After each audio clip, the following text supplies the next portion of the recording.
Bonjour à tous et bienvenue sur la chaîne Astro pour ce nouvel épisode d'Éphéméride.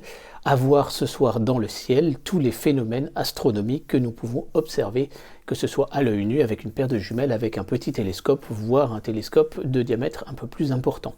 Nous passons en revue la configuration de la Lune qui détermine le type d'observation que nous allons pouvoir faire, les phases de la Lune et les détails lunaires observables en nous appuyant sur les épisodes de Laurent Oumar, donc de la chaîne Astronomie à la lunette, mais également ce qui pourrait nous intéresser au niveau du ciel profond, de l'observation du Soleil, bien évidemment avec un filtre de pleine ouverture adapté, et pourquoi pas l'observation, la photographie de la Station spatiale internationale.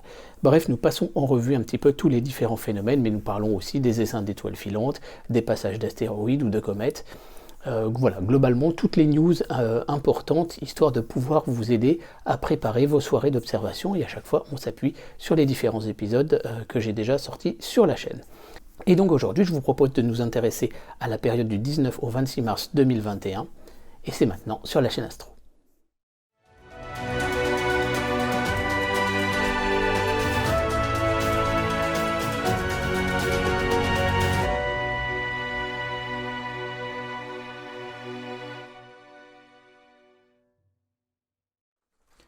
Je vous propose de commencer donc notre épisode par la configuration de la Lune et vous pouvez remarquer de suite que nous avons le premier quartier, donc dimanche 21 au soir. Donc conséquence, au fur et à mesure des soirs de notre période, la Lune, vous voyez qu'elle est de plus en plus, elle est très très haute et elle va être vraiment gênante pendant la totalité de nos soirées d'observation. Donc nous sommes sur une période où nous irons sur de l'observation essentiellement lunaire et planétaire, et au niveau des planètes, on n'a pas grand chose aujourd'hui à se mettre sous la dent, puisqu'on a Mars, mais qui est de plus en plus petite, et on a donc Uranus. Pour le reste des planètes, elles sont au petit matin, donc c'est pas la période la plus propice.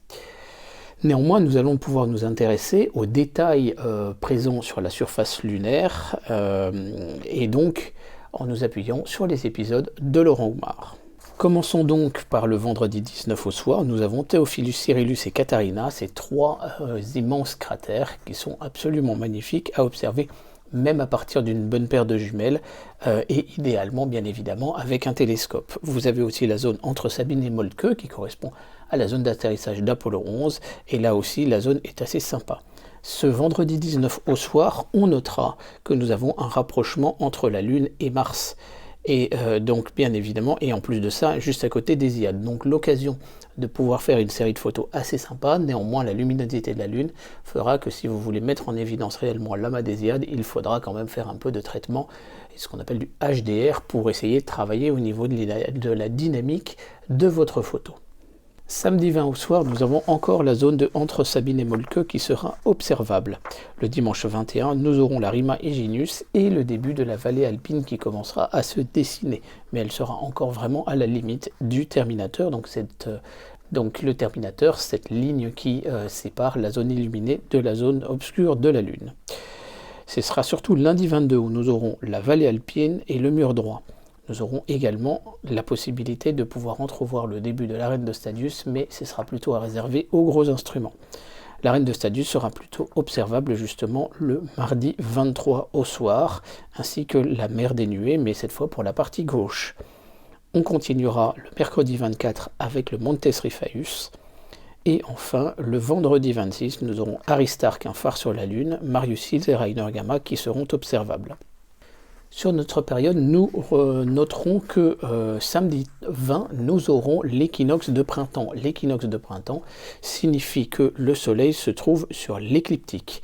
Si je vous affiche les coordonnées cette fois équatoriales, vous pouvez voir que le Soleil va se retrouver pile poil, donc à 0 degré de déclinaison. Nous sommes sur une période de l'année donc où les jours et les nuits sont d'une durée à peu près égale, et au fur et à mesure, on voit bien la pente de l'écliptique là, donc avec le soleil qui va monter de jour en jour au fur et à mesure de l'année, puisque le soleil va commencer à prendre une déclinaison positive. Et en plus de ça, la pente est réellement au maximum, bien évidemment, donc c'est la raison pour laquelle on perd à peu près 30 minutes de nuit chaque semaine. On notera la conjonction supérieure de Vénus le vendredi 26. conjonction supérieure de Vénus, elle ne sera bien évidemment pas observable dans la mesure où elle sera extrêmement proche du disque solaire, donc ne prenez pas le risque, mais cela signifie que Vénus passant derrière le Soleil, elle va réapparaître cette fois côté est et donc sera visible le soir à l'ouest, et donc on va pouvoir revoir à nouveau Vénus le soir. Et je pourrai enfin vous sortir l'épisode sur l'observation de Vénus, donc de ma série d'épisodes sur l'observation des différentes planètes du système solaire, et vous verrez, on aura des trucs intéressants à voir ensemble. Sans transition donc, continuons avec les différentes planètes du système solaire, et vous voyez que Uranus continue de se promener entre le Bélier et la tête de la Baleine, mais on est bien sûr dans la constellation du Bélier. Bien évidemment, n'attendez pas d'avoir énormément de détails. Concernant Mars, elle continue sa promenade dans le Taureau, elle s'est éloignée des Pléiades, mais elle va passer à proximité des Hyades. Et quand vous regardez la caractéristique, le diamètre apparent est de 5,7 secondes d'arc. On en a parlé déjà les semaines passées, à savoir que n'espérez pas avoir des détails lors de l'observation de Mars. Les autres planètes sont observables au petit matin et très très basses encore sur l'horizon, donc on ne va pas perdre de temps à s'y attarder. Il reste donc à parler du Soleil. Je vous mets la dernière vue en date au moment de la sortie de cet épisode, donc de la configuration des taches solaires observables sur le disque du Soleil. Le disque apparent, bien évidemment, c'est une sphère, on est bien d'accord. Donc peut-être que vous aurez des taches solaires. N'oubliez pas que l'on observe le Soleil uniquement avec un filtre de pleine ouverture. L'observation est excessivement dangereuse et la cécité menace avec une observation même à travers une paire de jumelles. Ensuite, on termine avec les passages de la Station spatiale internationale. Elle est de soirée, donc je vous donne les horaires correspondant à Paris. Les horaires sont globalement à quelques minutes près valables pour toute la France métropolitaine, mais en réalité, il faut utiliser le site Even Above et indiquer la position géographique qui est la vôtre. Et à partir de ce moment-là, vous aurez des horaires personnalisés, vous pourrez même imprimer la carte du passage vis-à-vis de la voûte céleste. Si vous avez un passage très élevé, vous allez pouvoir envisager d'essayer de la photographier au vol avec un télescope ou avec simplement un appareil photo et un objectif de longue focale. Vous avez donc mes 3 épisodes sur la photographie de l'ISS. En dessous de 60 degrés de hauteur, c'est même pas la peine de trop tenter à la photographier, vous n'aurez vraiment pas beaucoup de détails puisqu'elle sera à plus de 800 km de distance. Mais quand elle va commencer à s'approcher du zénith, là, à ce moment-là, vous allez avoir peut-être l'opportunité de faire des plans avec un certain nombre de détails, et ça pourrait être sympa. Voilà, nous avons fait un petit peu le tour. J'en profite pour vous remercier encore tous de votre soutien, votre présence lors des lives, etc. Remercier les personnes qui m'ont fait aussi des dons par Utip. Pour être très transparent, ces quelques dons vont me servir à investir dans des nouveaux micros puisque mes micros sont un petit peu en fin de vie et globalement je trouve que la qualité audio est quand même un petit peu limite. Donc voilà, je vous remercie réellement pour votre soutien. J'aimerais vous proposer aussi une question, à savoir que vous avez été 2-3 à me faire la remarque lors des lives que je suis quand même beaucoup à vous donner des liens sur mes épisodes au moment de répondre à vos questions. Alors, la raison qui m'a amené à procéder ainsi, c'est que je m'aperçois que pour expliquer, pour vraiment donner une réponse complète à une question un peu technique, il est très difficile quand on n'a pas les objets avec soi et qu'on n'a pas de diagramme à afficher, d'expliquer en mode radio quelque chose qui est quand même assez technique, surtout qu'on ne peut pas tellement présupposer des connaissances préalables de chacun. Ensuite, l'autre chose que j'ai remarqué, c'est qu'il peut y avoir des personnes qui peuvent être un peu frustrées parce qu'un peu larguées par un sujet vraiment très technique, et ça se comprend également. Donc je préfère donner une réponse, on va dire, globale, et proposer un axe d'approfondissement en allant regarder un de mes épisodes. Alors je sais que ça gêne certains, moi j'aimerais que vous me disiez très librement dans la description ce que vous en pensez, si vous avez d'autres suggestions d'expérience sur les premiers lives Astromatos que l'on faisait avec Cédric, avec Pascal, etc. et Julien. Je me suis bien aperçu que très très vite, on en venait à avoir carrément 1 heure de retard entre les réponses que l'on faisait en audio et vos messages postés dans le chat. Donc résultat, on se retrouvait finalement à avoir une latence complètement dingue et du coup des personnes posaient leurs questions et voire à un moment donné saturaient, se déconnectaient, reposaient la même question après, espérant avoir une réponse un petit peu immédiate.